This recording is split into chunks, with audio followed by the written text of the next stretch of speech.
Hola hermanos, buenos días. Estamos agradecidos con Dios porque nos da la vida, nos da la salud, nos da el privilegio de venir y nuevamente sentarnos, a aprender de nuestro Señor Jesús, de las enseñanzas que ha revelado a través de su Espíritu Santo en el Evangelio de Lucas para que nuestra fe siga fortalecida. Eh, el sermón anterior de Lucas que hemos tenido fue titulado Nuestra Esperanza y esta es la continuación de ese sermón. Estamos en Lucas capítulos 24.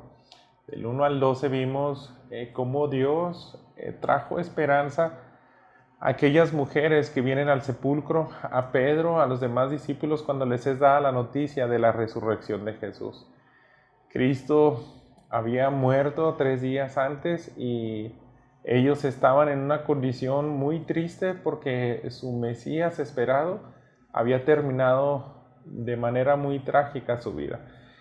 Y hoy este día vamos a abarcar los versículos 13 al 32, nuevamente con este encabezado principal, nuestra esperanza, segunda parte. Y quiero tomar dos divisiones generales conforme a lo que nosotros vamos a ver en este pasaje. Dos discípulos que también se revela a nuestro Señor Jesús para darles esperanza de su vida futura. Los versículos 13 al 24 nosotros vemos que ellos tienen un entendimiento velado, pero después en los versículos 25 al 32 vemos cómo se quita ese velo y ellos pueden tener una esperanza tan clara que da futuro, da sentido a sus vidas y les da una esperanza que es la que nos mantiene firme a la iglesia de Cristo hasta hoy en día. Entonces, permítanme tener la lectura de este pasaje y dice así de la siguiente manera. Aquel mismo día, 2 de ellos se dirigían a un pueblo llamado Emaús, a unos 11 kilómetros de Jerusalén. Iban conversando sobre todo lo que había acontecido. Sucedió que mientras hablaban y discutían, Jesús mismo se acercó y comenzó a caminar con ellos. Pero no lo reconocieron, pues sus ojos estaban velados. ¿Qué vienen discutiendo por el camino?, les preguntó. Se detuvieron, cabizbajos. Y uno de ellos, llamado Cleofas, le dijo: ¿Eres tú el único peregrino en Jerusalén que no se ha enterado de todo lo que ha pasado recientemente? ¿Qué es lo que ha pasado?, les preguntó. Lo de Jesús de Nazaret. Era un profeta, poderoso en obras y en palabras delante de Dios y de todo el pueblo. Los jefes de los sacerdotes y nuestros gobernantes lo entregaron para ser condenado a muerte y lo crucificaron. Pero nosotros abrigábamos la esperanza de que era Él quien redimiría a Israel. Es más, ya hace 3 días que sucedió todo esto. También algunas mujeres de nuestro grupo nos dejaron asombrados. Esta mañana muy temprano fueron al sepulcro, pero no hallaron su cuerpo. Cuando volvieron nos contaron que se les habían aparecido unos ángeles, quienes les dijeron que Él está vivo. Algunos de nuestros compañeros fueron después al sepulcro y lo encontraron tal como habían dicho las mujeres, pero a Él no lo vieron. «Qué torpes son ustedes», les dijo, «y qué tardos de corazón para creer todo lo que han dicho los profetas. ¿Acaso no tenía que sufrir el Cristo estas cosas antes de entrar en su gloria?». Entonces, comenzando por Moisés y por todos los profetas, les explicó lo que se refería a Él en todas las Escrituras.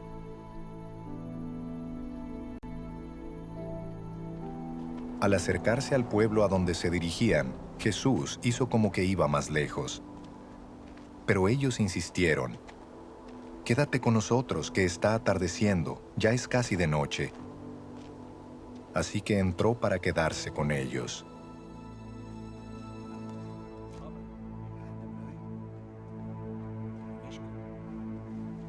Luego, estando con ellos a la mesa, tomó el pan, lo bendijo, lo partió y se lo dio.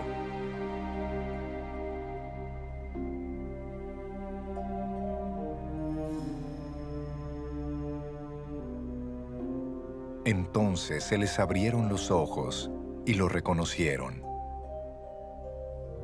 Pero él desapareció.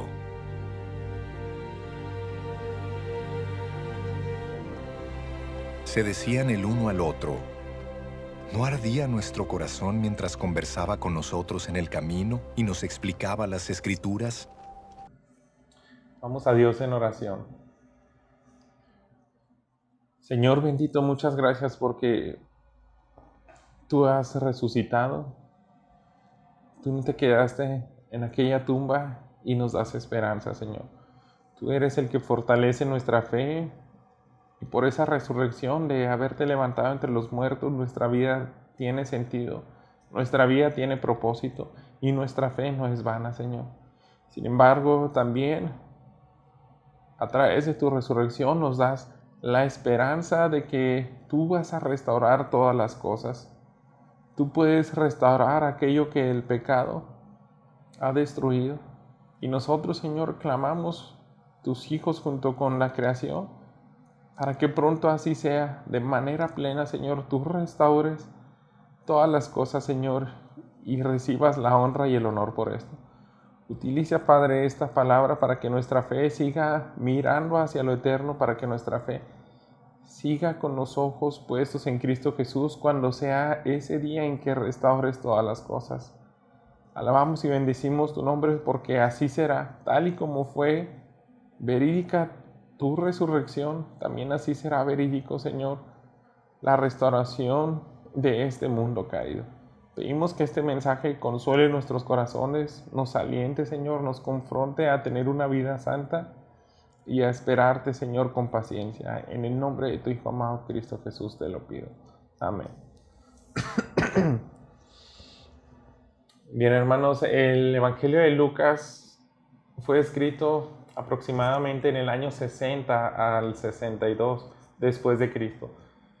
Este evangelio, si lo pueden ver, pues fue unos 30 años después de la muerte de nuestro Señor Jesús. Y el autor Lucas, dirigiéndose principalmente a los gentiles, les está contando, está incluyendo este evento de la muerte y de la resurrección de Jesús, porque él quiere fortalecer la fe de los cristianos gentiles y también ha bendecido a creyentes de aquel entonces, judíos, pero este es un mensaje universal para toda la iglesia a través de los tiempos. Es un mensaje que se escribió para darnos esperanza a ti y a mí. Y como les había dicho anteriormente, yo les quiero proponer dos divisiones generales de este mensaje. Y la primera de esas es el conocimiento velado. Necesitamos entender que este mensaje en ocasiones no lo vivimos plenamente y algunas personas, aquellos que no tienen el Espíritu Santo, es un mensaje completamente velado, por lo cual están exentos a una esperanza futura. Te invito a que estemos atentos a esta palabra para que a la vez que nos vamos alimentando nosotros, impregnándonos de este mensaje, pues también podamos compartir a los demás y darles esperanza. Dice así los versículos 13 al 14. He aquí, dos de ellos iban el mismo día a una aldea llamada Emaús, que estaba a 60 estadios de Jerusalén, e iban hablando entre sí de todas aquellas cosas que habían acontecido. El pasaje inicia hablando de dos hombres, dos discípulos de Jesús, el cual solamente se menciona el nombre de uno de ellos, pero si nosotros recordamos de dónde proviene toda esta escena, es el mismo día en el cual Jesús resucita y se empieza a revelar a las mujeres y a algunos discípulos de nuestro Señor Jesús. No solamente a los 12 que estaban en Jerusalén, sino también a aquellos que le siguieron porque eran discípulos, no tanto como los 12 apóstoles, pero eran aquellos que tenían la esperanza de que Jesús fuera el Mesías. Este pasaje nos muestra una aldea llamada Emaús. Y muchos se les puede dificultar dar la ubicación de este lugar, pero la mayoría creen que es una distancia de 11 kilómetros aproximadamente, si pudiéramos hacer la conversión al dato que nos da esta escritura, 60 estadios de Jerusalén. Entonces una distancia considerable.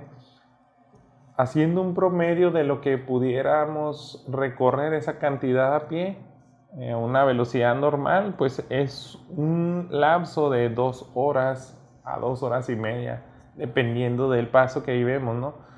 Y en este lapso, en este camino en el cual transitaban estos hombres, alejándose de Jerusalén, ellos nos describe que están hablando, tienen una conversación sobre todos estos acontecimientos que acaban de ocurrir.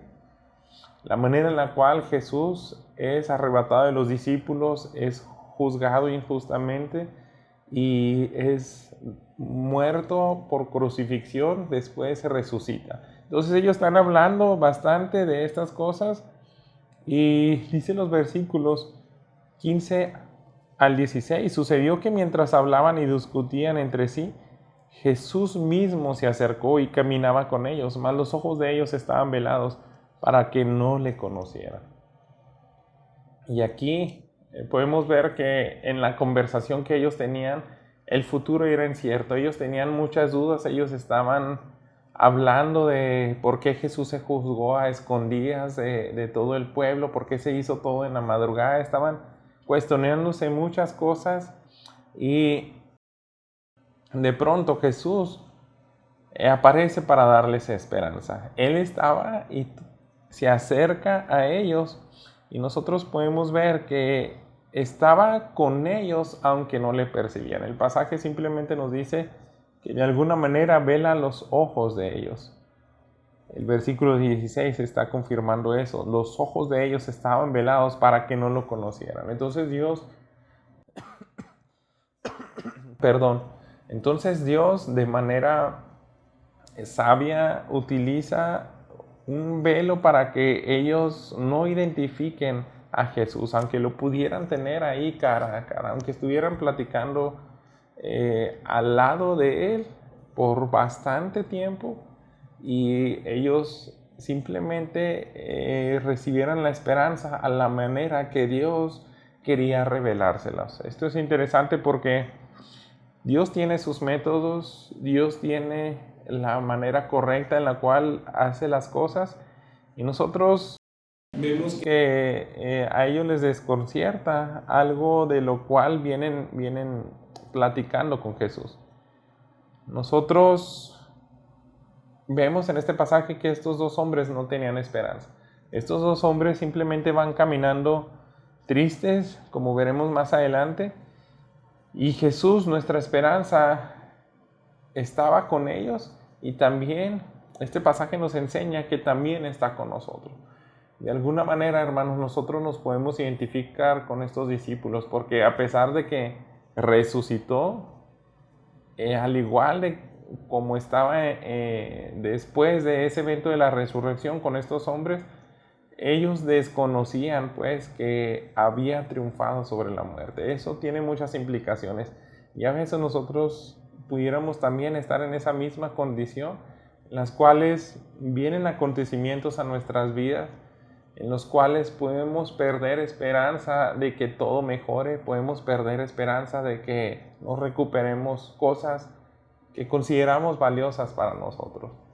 Pero principalmente nuestra fe y las cosas que tienen que ver con el reino, a veces pudiéramos estar afligidos porque no vemos que Dios está recibiendo su gloria, sino que a lo mejor estamos confundidos, estamos teniendo una plática como la de estos hombres. Yo quiero plantearles de que a veces como creyentes nos estamos cuestionando por qué no avanza bien las cosas en nuestra iglesia, en nuestra congregación, en nuestra familia, en nuestra vida personal. ¿Por qué parece ser que no hay esperanza en estos días que estoy atravesando? Pero sin embargo, al creyente, Jesús le acompaña y siempre está cerca de nosotros para darnos esperanza. El pasaje está afirmando, estos eran hombres discípulos de Jesús. Y Jesús se acerca a conversar con ellos, dice el versículo 17 y 18. Él les dijo: ¿qué pláticas son estas que tienen entre ustedes mientras caminan y por qué están tristes? Respondiendo uno de ellos, que se llamaba Cleofas, le dijo: ¿eres tú el único forastero en Jerusalén que no ha sabido las cosas que en ella han acontecido en estos días? Y aquí nos está afirmando este pasaje el estado anímico de estos dos hombres, al igual que también los otros 11 discípulos. Las mujeres, todos aquellos seguidores de Jesús estaban tristes, hermanos. No tenían esperanza hasta que fueron sus ojos abiertos y demostrado que Jesús había resucitado. Pero estamos en el punto de una tristeza de estos hombres que les está describiendo este pasaje. Jesús mismo lo nota en sus rostros, en el sentido en el cual ellos tenían la plática. Él se estuvo acercando poco a poco de manera imperceptible, y él ya conocía desde que inician la plática que había pesar en sus corazones. Entonces, para ellos era muy triste que esperaban un Salvador prometido, que habían profecías de que vendría el Redentor de Israel, y cuando más tenían esa esperanza de que Jesús hubiera sido ese libertador, ese redentor que restauraría absolutamente el reino de Israel, muere. Eso les cambia el ánimo por completo y están caminando sin esperanza. Están tristes y Jesús tomó la iniciativa. Él inicia una pregunta diciéndoles: oigan, ¿de qué están hablando? ¿Por qué están tristes? ¿Por qué ese ánimo caído? Y de esa manera Jesús abre el corazón de ellos para que se empiecen a deshogar, para que empiecen a hablar acerca de todos esos acontecimientos que están ocurriendo. Sin embargo, a ellos les sorprende. Y es muy interesante cómo le dicen: ¿eres tú el único forastero en Jerusalén que no sabe de todas estas cosas? Es porque hasta los extranjeros sabían de todos esos acontecimientos que habían ocurrido en Jerusalén. Todo mundo, todos los extranjeros que habían venido de fuera porque estaban pasando los días de la Pascua, sabían que había ocurrido eso. Había muerto Jesús, había un hombre, un profeta que estaba haciendo milagros, no solamente no solamente en Galilea, sino también él estuvo en el mismo templo de Jerusalén sanando enfermos, como registra Mateo. Estaba enseñando con autoridad, estaba discutiendo con los escribas, con los fariseos, con los herodianos, con los saduceos. Y después ese hombre en el cual tenían la esperanza los israelitas, los hombres piadosos, les es quitado. Es muerto de una manera vergonzosa, de una manera que era lo peor, como una persona maldita, como el peor de los malhechores. Entonces, era una noticia que había recorrido toda esa región. Los mismos extranjeros, sean a lo mejor o no creyentes de la religión judía, ellos se habían dado cuenta de este acontecimiento. Entonces los hombres le responden sorprendidos: ¿cómo es posible que no has escuchado acerca de Jesús? Fíjense cómo dice el versículo 19. Entonces él les dijo: ¿qué cosas? ¿De qué se están hablando todos ustedes que es tan conocido y desconocido para mí? Y ellos le dijeron: de Jesús Nazareno, que fue varón profeta, poderoso en obra y en palabra delante de Dios y de todo el pueblo. Y cómo le entregaron los principales sacerdotes, nuestros gobernantes, lo sentenciaron a muerte, lo crucificaron. Pero nosotros esperábamos que Él era el que había de redimir a Israel. Y ahora, además de todo esto, hoy es ya el tercer día que esto ha acontecido. Era algo muy, muy trágico para estos hombres contarles esto a este forastero que caminaba al lado de ellos. Era la historia más triste que ellos pudieran haber contado a alguien más. Ellos estaban asombrados y nosotros pudiéramos entender hasta cierta desesperación diciéndolo, ¿cómo es que tú eres el único que no sabes de aquel hombre que sanaba multitudes, sanaba miles de personas, alimentaba miles de personas? Y tú vienes aquí diciendo que no tienes ni idea de quién es este hombre.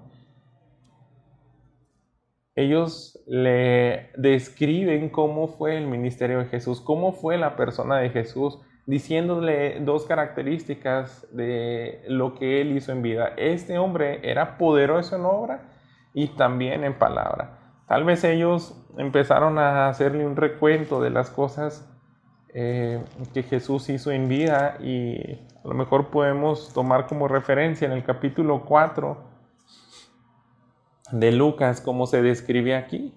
Ellos bien pudieron haberle escrito, Jesús salía y sanaba a cientos de personas, como se describe aquí. Al ponerse el sol, todos los que tenían enfermos de diversas enfermedades los traían a él, y él, poniendo las manos sobre cada uno de ellos, los sanaba. Y también salían demonios de muchos dando voces y diciendo, tú eres el Hijo de Dios.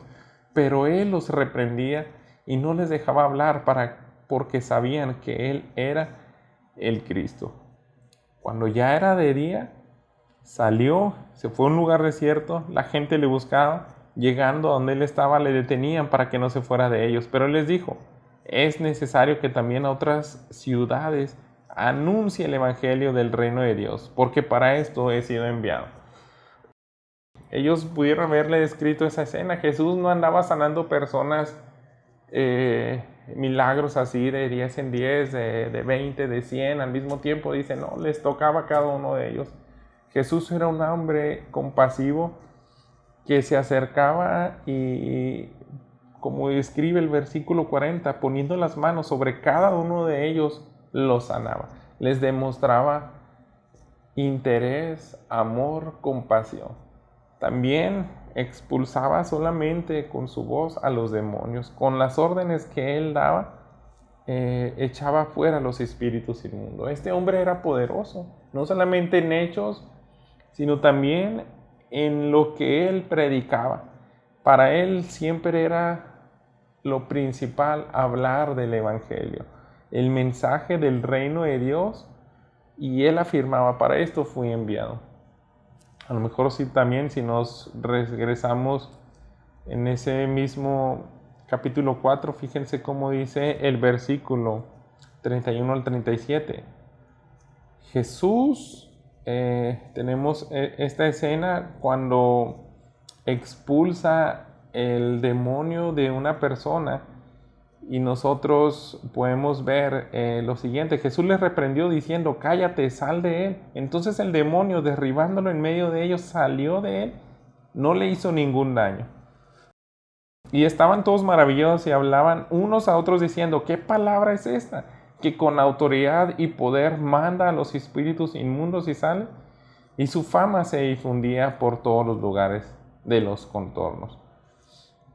Él tenía autoridad para expulsar a los demonios, pero también, fíjense lo que dice el versículo 32, se admiraban de su doctrina, porque su palabra era con autoridad. Y ellos le empiezan a describir esto a los hombres. Jesús no era como los fariseos, no era como los escribas.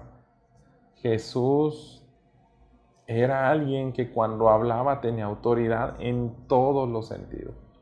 Él podía transformar los corazones con su predicación, pero este hombre murió. Este era el hombre que nosotros esperábamos que restauraría nuestra nación al esplendor, como era el reino del rey David, de Salomón, y mucho más que ese esplendor. Pero muere trágicamente. De eso estamos hablando, porque Jesús les insiste, ¿de qué cosas? ¿Quién es este hombre? Entonces, Cleofas y el otro discípulo le dan más detalles a Jesús. Y la respuesta de él la vemos en lo siguiente, ellos continúan afirmando que su tristeza pues es tan grande que ni siquiera algunos rumores que habían escuchado, como dicen los versículos 22 al 24. Le contestan a Jesús, al forastero, aunque también nos han asombrado unas mujeres de entre nosotros, las que antes del día fueron al sepulcro. Y como no hallaron su cuerpo, vinieron diciendo que también habían visto visión de ángeles, quienes dijeron que él vive. Y fueron algunos de los nuestros al sepulcro y hallaron así como las mujeres habían dicho, pero a él no lo vieron. Ellos le plantean eso a Jesús. Si hay cosas interesantes que nos tienen desconcertados. Estamos escuchando esos rumores que desapareció el cuerpo de Jesús, que mujeres ven ángeles, pero sin embargo podemos ver que la tristeza continúa en ellos. Aún no tienen fe en esa resurrección. Aún no tienen esa esperanza de que Jesús era el Redentor de Israel. ¿Por qué? Su mismo semblante lo demuestra. No eran suficientes esos rumores que eran verdad. Jesús había resucitado, las mujeres estaban diciendo la verdad, pero estos dos discípulos aún no lo creían. Entonces le insisten a Jesús. A pesar de estos rumores, nosotros no creemos que Jesús era aquella persona que nosotros esperábamos. Definitivamente este hombre no lo fue. Por eso estamos bien tristes. Esos rumores no eran suficientes para que estos dos discípulos fueran consolados de esa tristeza. Nosotros seguimos, en pocas palabras, esperando a ese Redentor. Nuestra decepción es tan grande que yo creo que ni la entiendes. Eres un forastero, pero te hemos explicado lo que hay dentro de nuestro corazón. Esperábamos al Hijo de David que restauraría el esplendor de Israel, así como se describe en Isaías 9.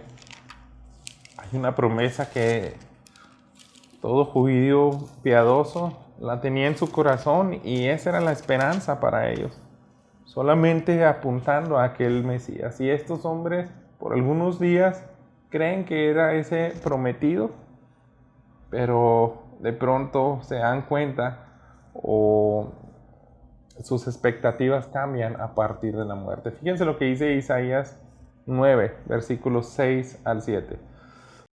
Porque niño nos es nacido, hijo nos es dado, y el principado sobre su hombro, y se llamará su nombre admirable, consejero, Dios fuerte, Padre eterno, príncipe de paz. Lo dilatado de su imperio y la paz no tendrán límites sobre el trono de David y sobre su reino, disponiéndolo y confirmándolo en juicio y en justicia desde ahora y para siempre. El celo de Jehová de los ejércitos hará esto. Mira, forastero, yo creo que ellos pudieron haber dado un argumento así. Nosotros creemos en un hombre que su reinado se va a imponer sobre todos los reinos, incluyendo de Roma. Este reino va a ser para siempre. Nadie lo podrá destruir. Y en eso nos deleitamos nosotros cuando vimos a este hombre Jesús de Nazaret, que vivió entre nosotros haciendo grandes prodigios, pero su muerte nos dice que eso se acabó. Esa esperanza que teníamos se esfumó por completo. Por eso es nuestra tristeza. Nosotros debiéramos de hacernos también esa pregunta, planteándote lo que dije hace unos minutos atrás. Nos podemos sentir e identificar exactamente como estos hombres cuando se pierde la esperanza de que las cosas van a ir bien en nuestra vida personal. A veces tenemos unas crisis, algunos acontecimientos que nublan nuestra paz, que nublan nuestro gozo, incluso nuestra fe. Pero sin embargo, hay un mensaje que puede disipar esa tristeza. A veces podemos estar en un momento en el cual nuestra familia vemos que ocurren cosas que aparentemente se ha perdido completamente la esperanza. Hay alguna situación que agobia nuestro corazón, pero la esperanza, cada creyente la tenemos en nuestro Señor Jesús. Sea una crisis que atravesemos como iglesia, sea una crisis que atravesemos incluso como país, como nación, como de manera mundial.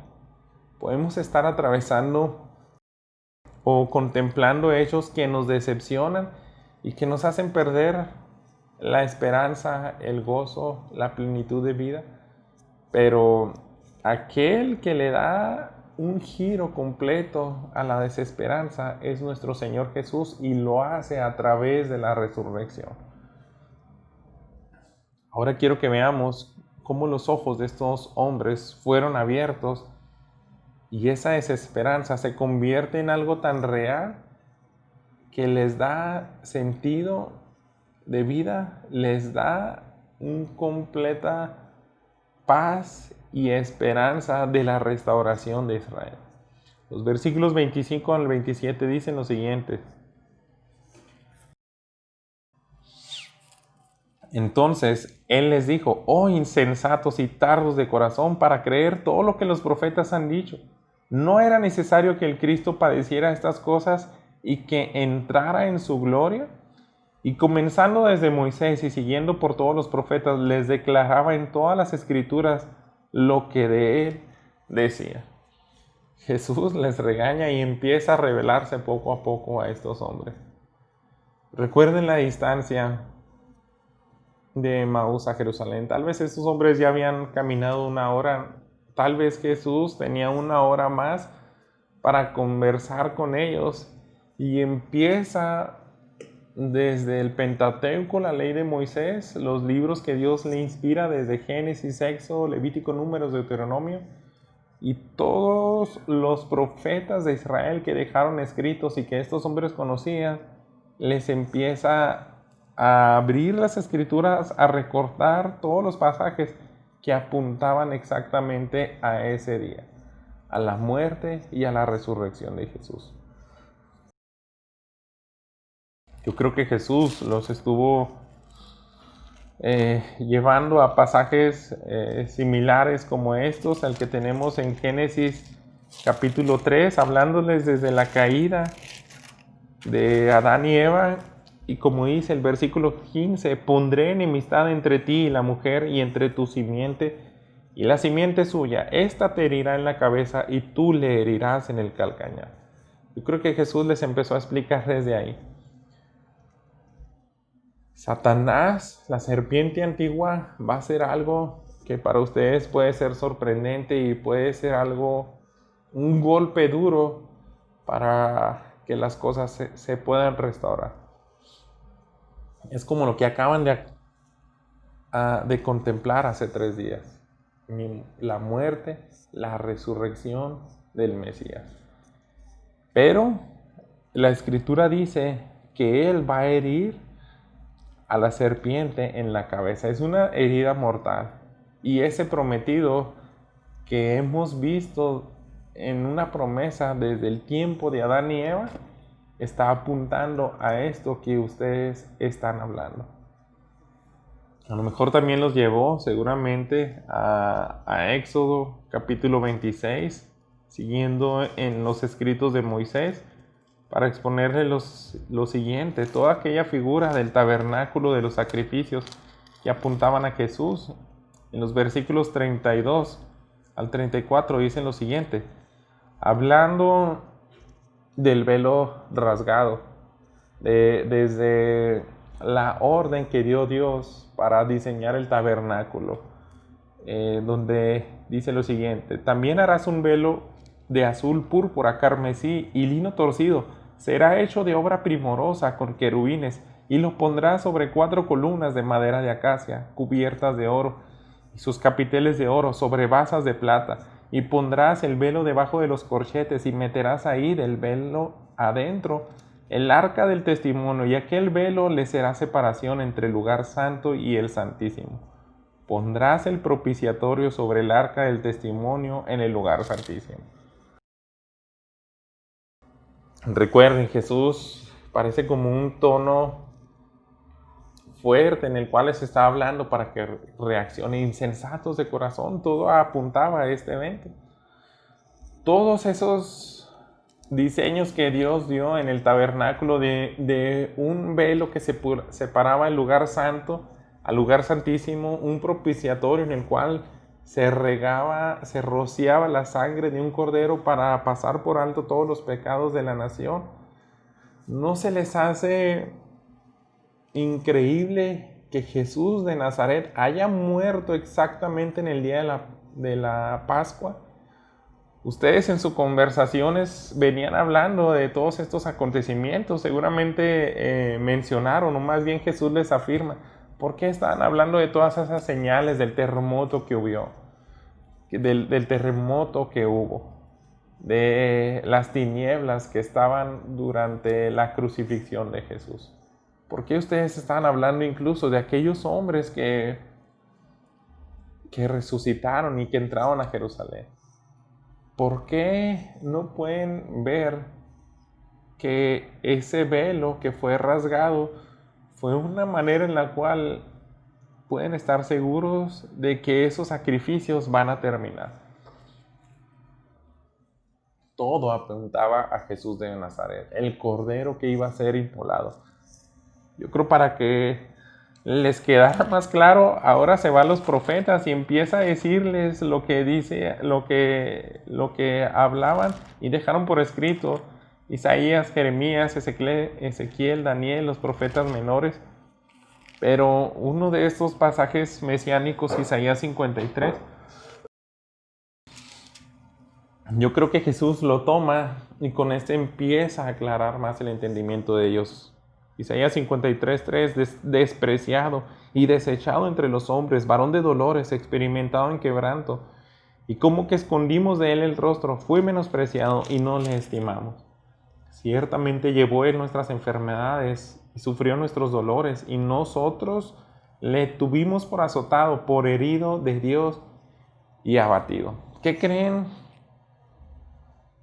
que pasó exactamente entonces cuando están escupiendo a Jesús? Están cumpliendo estas escrituras. Cuando bofeteaban, cuando le daban de puñetazos, cuando le llevan delante de Herodes y él le viste con unas ropas esplendorosas, se burlan los soldados, lo escarnecen, le escupen. Todo esto ya estaba profetizado. Jesús seguramente avanza también en el versículo 5 y 6, mas el herido fue por nuestras rebeliones, molido por nuestros pecados. El castigo de nuestra paz fue sobre él, por su llaga fuimos nosotros curados. Todos nosotros nos descarriamos como ovejas, cada cual se apartó por sus caminos, mas Jehová cargó en él el pecado de todos nosotros. Ustedes en todo este camino de Jerusalén a Emaús también mencionaron cómo era posible que soltaron a Barrabás en lugar de Jesús, un culpable pero un inocente. ¿Por qué Jesús no fue librado en esa oportunidad donde Poncio Pilato le dice a los líderes de Israel y al pueblo que estaba enardecido en esos momentos, ¿le suelto a Barrabás o le suelto a Jesús? Ustedes tienen esa incertidumbre, esos pensamientos que no les dejan descansar, porque ya estaba profetizado. Barrabás es el que representa a los peores pecadores y Jesús era el sustituto. Dice el versículo 7, Isaías 53, angustiado él y afligido, no abrió su boca, como cordero fue llevado al matadero, y como oveja delante de sus trasquiladores, enmudeció y no abrió su boca. Jesús nuevamente confrontándose, oigan, ¿por qué creen que Jesús no se defendió ante el Sanedrín? No se defendió ante Poncio Pilato, no se defendió ante Herodes Antipas. Porque estaba profetizado, él tenía que callar, no tenía que defenderse para que él muriera en una cruz. El versículo 8 dice, por cárcel y por juicio fue quitado, y su generación, ¿quién la contará? Porque fue cortado de la tierra de los vivientes, y por la rebelión de mi pueblo fue herido. La escritura decía que este hombre tenía que morir, y una muerte de cruz, una muerte de maldición. Él pudo seguir explicándoles Isaías ahora en el versículo 9. Se dispuso con los impíos su sepultura, mas con los ricos fue en su muerte, aunque nunca hizo maldad, ni hubo engaño en su boca. Ustedes también venían discutiendo de por qué Jesús de Arimatea le entierra. Ustedes se dieron cuenta que entró en una tumba que pertenecía a un hombre rico. Todo esto se está cumpliendo. Era necesario que muriera, fuera sepultado entre los ricos. Pero también dice el versículo 10, con todo eso, Jehová quiso quebrantarlo, sujetándole a padecimiento, cuando haya puesto su vida en expiación por el pecado. Fíjense aquí, verá linaje, vivirá por largos días y la voluntad de Jehová será en su mano prosperada. Jesús tenía que resucitar. Jesús no se podía quedar en ese lugar, en esa tumba. Por eso es que escuchan los rumores de estas mujeres, de que han visto incluso varones con vestiduras resplandecientes que afirman que Él resucitó. Él pudo seguir hasta terminar este capítulo. Verá el fruto de la aflicción de su alma, quedará satisfecho. Por su conocimiento justificará a mi siervo justo a muchos y llevará las iniquidades de ellos. Por tanto, yo le daré parte con los grandes y con los fuertes repartirá despojos, por cuanto derramó su vida hasta la muerte y fue contado con los pecadores, habiendo él llevado el pecado de muchos y orando por los transgresores.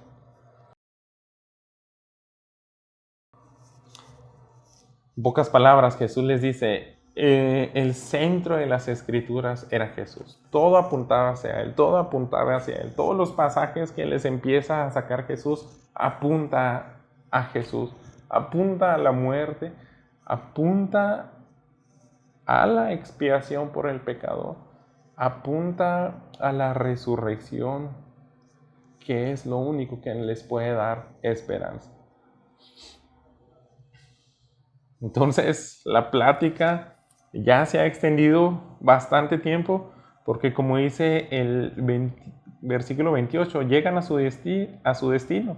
Llegaron a la aldea donde iban, y él hizo como que iba lejos. Mas ellos le obligaron a quedarse diciéndole, quédate con nosotros porque se hace tarde y el día ya ha declinado. Entró pues a quedarse con ellos. Y aconteció que estando sentado con ellos a la mesa, tomó el pan y lo bendijo, lo partió y les dio. Entonces nosotros podemos ver que le obligan. No te vayas, quédate con nosotros. Eso de que ya estaba oscureciendo era solamente un pretexto, porque la razón la vemos en el versículo 32, cuando ellos se preguntan, ¿no ardía nuestro corazón en nosotros mientras nos hablaba en el camino y cuando nos abría las escrituras? Nosotros queremos más de eso, no te vayas. Estás poco a poco arrojando al olvido esos pensamientos tristes que teníamos y los estás llenando de esperanza mientras abres la escritura. Nuestro corazón está ardiendo, estamos cambiando nuestra tristeza en gozo y esperanza. Es lo más increíble que hemos escuchado. Hemos pasado un tiempo a tu lado y escuchado el mejor mensaje de nuestras vidas. Nadie nos había traído tanta esperanza con todas estas palabras que nos has dicho. Quédate con nosotros, no te vayas. Sin duda, esa es una reacción que cada discípulo de Jesús debiéramos de tener. Deleitarnos con este mensaje, expuesto desde las escrituras de Moisés, los profetas, los salmos. Ahora tenemos también el Nuevo Testamento y todo apuntando a Jesús, todo apuntando a Jesús. Me encanta este pasaje, hermanos, porque aún no sabían que Jesús había resucitado. Y su corazón ardía por causa de las Escrituras, no porque Jesús ya se había revelado con ellos. Aquí todavía estaban velados. Ellos le invitan como cualquier forastero, quédate con nosotros. Eso que nos dice hace que nuestro corazón arda. Entonces nosotros podemos ver que Jesús es nuestra esperanza.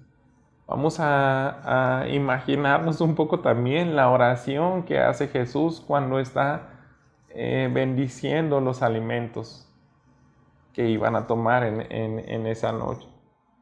Yo creo que hasta les fue familiar.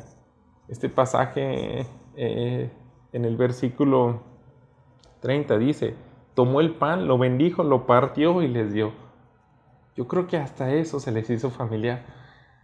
Oye, este forastero ha dicho cosas tan sorprendentes en su oración como Jesús. Se fijan, hermanos, Dios tiene una manera muy sabia, la mejor manera en la cual se revela a sus discípulos, y lo hizo de forma progresiva. Él los va llevando con Jesús a través de las Escrituras, también a través de la oración, y hasta que vemos cómo ellos incluso pudieron disfrutar, ¿verdad?, de este momento en el cual bendice los alimentos. Pero lo mismo, hermanos, debemos de gozarnos nosotros, porque así como Jesús parte el pan y lo bendice a estos dos discípulos, así lo sigue haciendo delante del Padre a favor tuyo y a favor nuestro. El apóstol Pablo dice en el capítulo 8, versículo 34. ¿Quién es el que condenará? Cristo es el que murió, más aún el que también resucitó, el que además está a la diestra de Dios, el que también intercede por nosotros. Hermano, hermana joven que me escuchas, Jesús hace oraciones increíbles a favor tuyo y mío, a favor de sus hijos, para preservarnos en la fe, para abrir nuestro entendimiento, para darnos esperanza, para hacer que este mensaje de la resurrección sea tan real, exactamente igual de real que aquellos dos discípulos, Cleofas y el otro hombre que le acompañaba. Este mensaje, hermanos, es para que nos sorprendamos exactamente igual que ellos. El versículo 31 dice lo siguiente: entonces les fueron abiertos los ojos y le reconocieron, mas él se desapareció de su vista. Y se decían el uno al otro, ¿no ardía nuestro corazón en nosotros mientras nos hablaba en el camino y cuando nos abría las Escrituras? Yo creo que este fue el clímax de esta historia, de la experiencia de estos hombres, cuando arde el corazón. Arde el corazón. El cierre es simplemente Jesús desapareciendo y completando esa esperanza. De pronto dijeron, estuvimos todo este tiempo hablando con Jesús y no nos dábamos cuenta hasta que Él quita ese velo y desaparece. Es una manera bien sorprendente para decirme, insensatos, estoy vivo. Dejen de dudar de los rumores que han escuchado de esas mujeres. Eso no son rumores falsos, eso es una noticia real. Yo vencí la muerte y yo soy el Redentor de Israel. Quiero que vayamos a Zacarías, porque es un mensaje similar de cuando describen los profetas de qué forma iba a ser restaurado Israel. Ellos tuvieron bastantes mensajes similares a estos, algunos enfocados directamente a la restauración después de sus exilios, pero también algunos de restauraciones futuras. Y estos hombres, yo creo que querían gozarse de manera muy similar como viene plasmado aquí en Isaías 10, 3 al 9. Recordemos, estos dos discípulos esperaban a aquel que tenía que restaurar a Israel. Ellos querían gozarse con el texto, con las palabras similares al texto que vamos a leer aquí. Dice lo siguiente: Contra los pastores se ha encendido mi enojo y castigaré a los jefes, pero Jehová de los ejércitos visitará su rebaño, la casa de Judá, y los pondrá como su caballo de honor en la guerra. De él saldrá la piedra angular, de él la clavija, de él el arco de guerra, de él también todo apremiador. Y serán como valientes que en la batalla huellan al enemigo en el lodo de las calles, y pelearán porque Jehová estará con ellos. Y los que cabalgan en caballos serán avergonzados, porque yo fortaleceré la casa de Judá y guardaré la casa de José. Y los haré volver, porque de ellos tendré piedad, y serán como si no los hubiera desechado, porque yo soy Jehová su Dios, y los oiré. Y será Efraín como valiente, y se alegrará su corazón como a causa del vino. Sus hijos también verán, y se alegrarán. Su corazón se gozará en Jehová. Yo los llamaré con un silbido y los reuniré, porque los he redimido, y serán multiplicados tanto como fueron antes. Bien que los esparciré entre los pueblos. Aún en lejanos países se acordarán de mí, y vivirán con sus hijos y volverán. Continúa la profecía, pero yo creo que ellos tenían tanto anhelo de vivir esto, que Jesús sea el Redentor de Israel, que restaure las cosas, que nos gocemos en Jehová nuestro Dios. Esa esperanza se había esfumado cuando muere Jesús, pero esa esperanza regresa, incluso regresa con más poder y convicción que lo que ellos pudieron haberlo tenía antes de su muerte. Y quiero que terminemos con esto. ¿Hay algo que te agobia hoy en día? ¿Hay algo que está trayendo una carga en tu corazón de la cual no te puedes deshacer? Jesús es la esperanza para traernos paz por medio de una relación con Dios, nuestro Creador. En Él nos podemos gozar si creemos que Jesús resucitó y que Él restaurará todas las cosas. Él es el Redentor, Él es el Mesías esperado, y eso va en todos los niveles.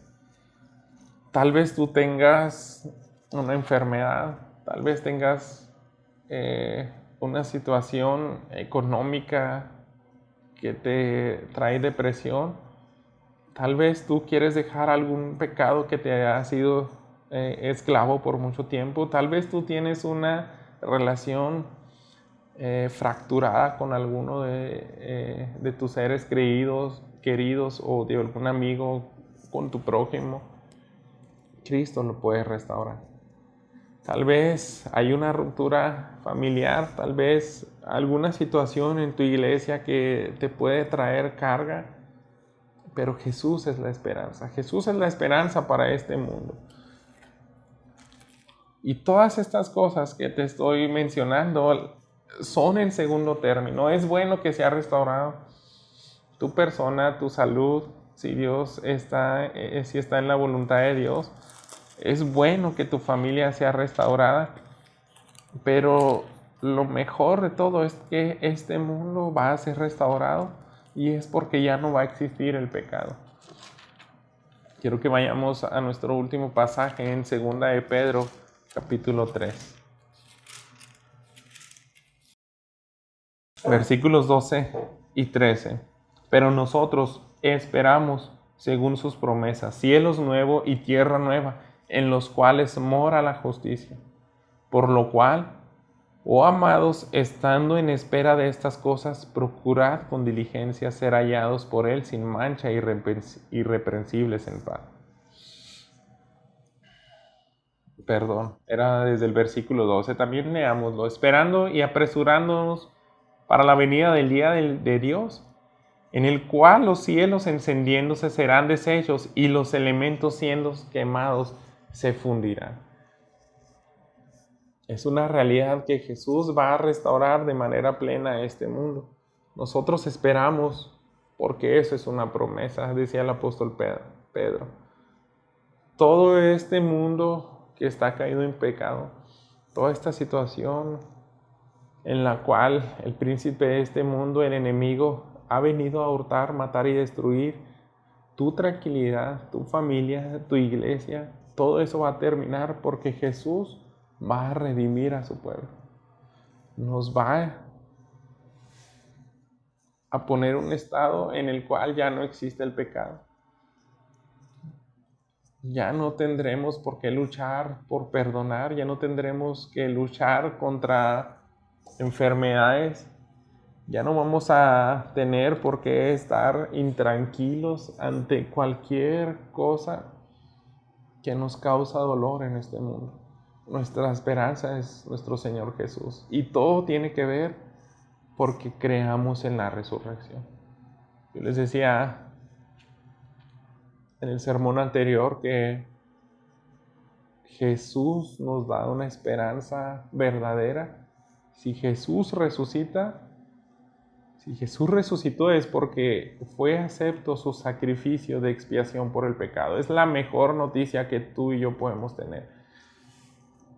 Que al dejar esta vida seremos resucitados con poder junto con Él y seremos restaurados en nuestra relación con el Padre. Él es nuestra herencia, le veremos cara a cara y no importa que las otras cosas que vivamos en este mundo sean restauradas. No importa que jamás se encuentre una cura para este virus que está afligiendo a todas las personas en el mundo. Eso no importa si tú tienes una plena convicción de que vas a resucitar con vestiduras blancas, justo delante de Dios, digno de estar delante de su presencia para gozar por toda una eternidad a su lado. Te invito a que hagamos una oración para terminar. Padre bendito, gracias porque tus escrituras apuntan a Jesús, a su muerte, a su sacrificio a favor del pecador, a la resurrección que nos da esperanza, a la glorificación que tendremos junto con Él.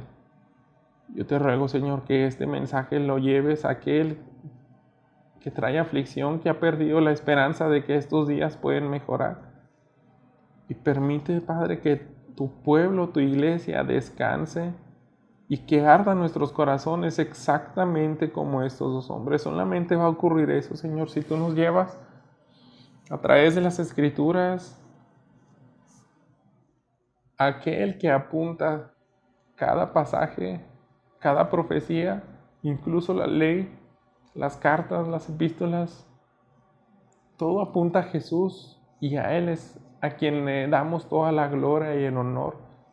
En Él es el quien esperamos y en Él estamos completamente seguros de que es el Redentor que vive, que está a tu lado, Señor. Gracias por este mensaje. En Cristo Jesús. Amén. Dios te bendiga.